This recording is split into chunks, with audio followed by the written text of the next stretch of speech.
1 to 3, come on. On the count of 3.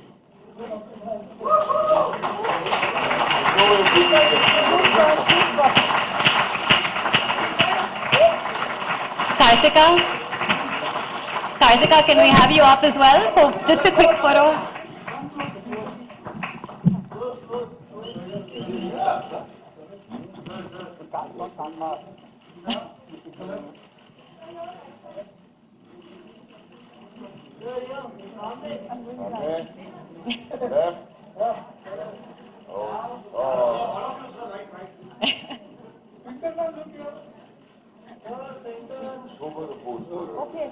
Okay, thank you. Any particular seating? No, not at all. Just wherever you like. I think there's mics for all of you guys. Yeah, okay.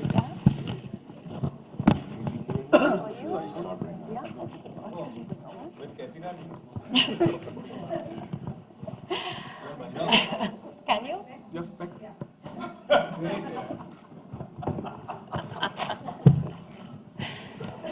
Let's just edit that out, whoever's filming. To kick things off, we'll have the author himself read out a passage in his own voice. Outside the window, through which the comforting light of a new day gives Ferdinand the courage to face it, the village emerges from its own slumber.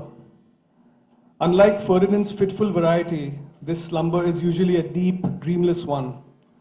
It awakes every morning, not unlike a fat, overweight giant coming out of an alcohol-induced coma.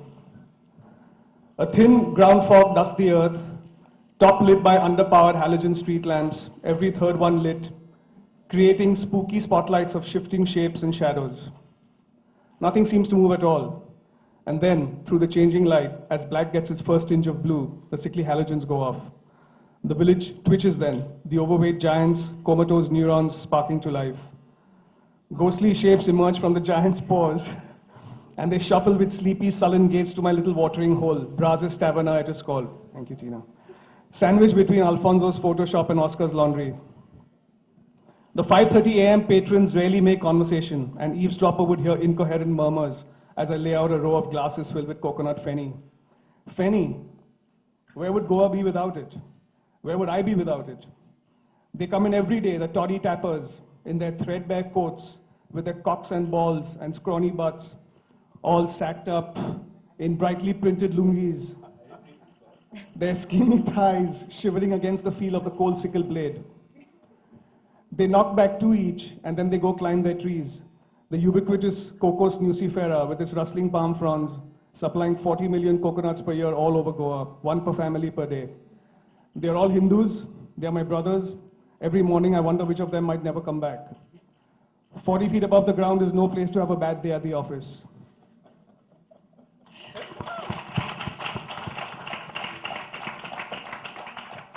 That was great. So let's just start off very easy and simple. Obviously, everyone loves the title of the book. Tell us a little bit about how that happened. So back in the early days when Homie and I were batting ideas back and forth for what eventually became Finding Fanny, the idea of the story was almost entirely his.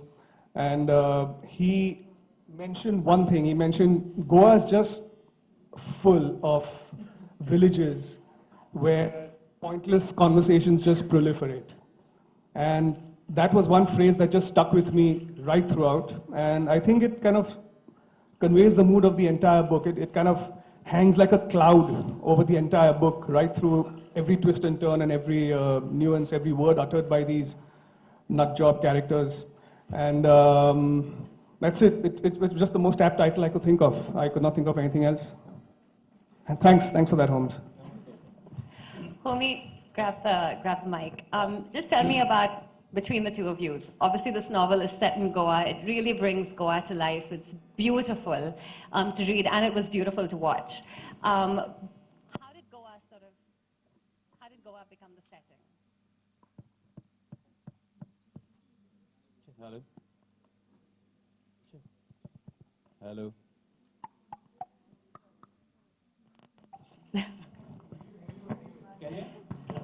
Okay, I might as well just, sorry. I sent the book to Nasir about a month ago, and he started reading it. He sent me a message saying, I haven't had so much fun reading a book for I don't know how many years, and why the fuck didn't you make this into the film? I have no answer. Question was? Goa. Why Goa?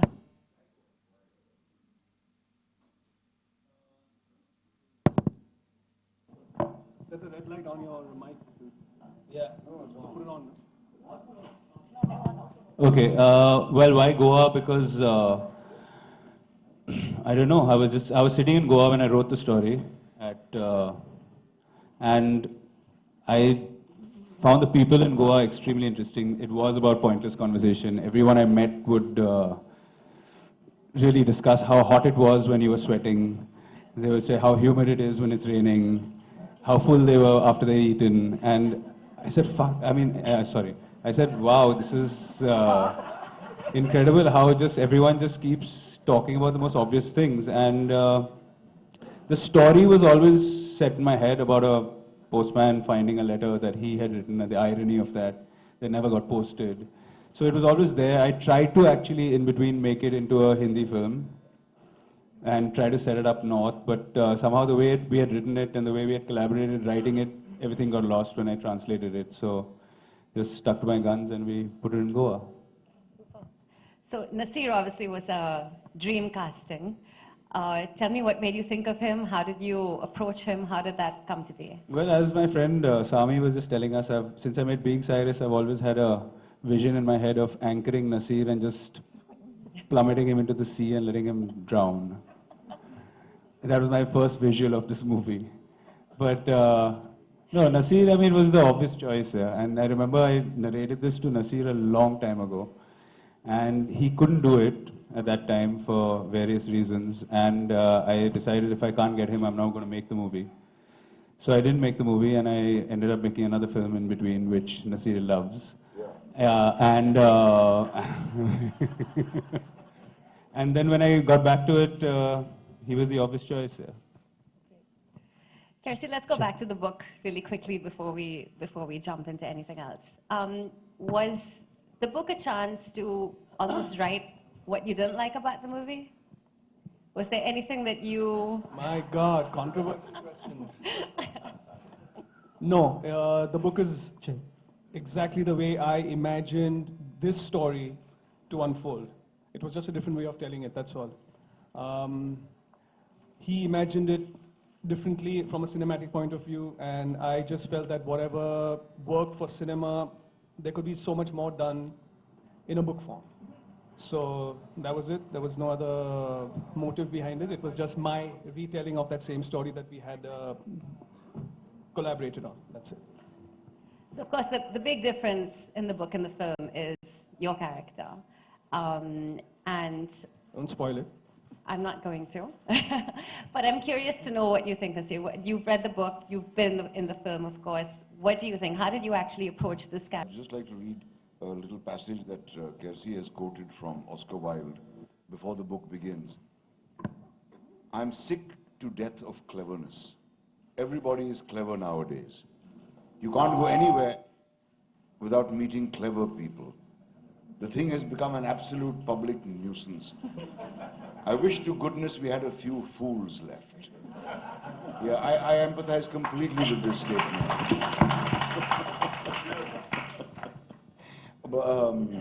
It's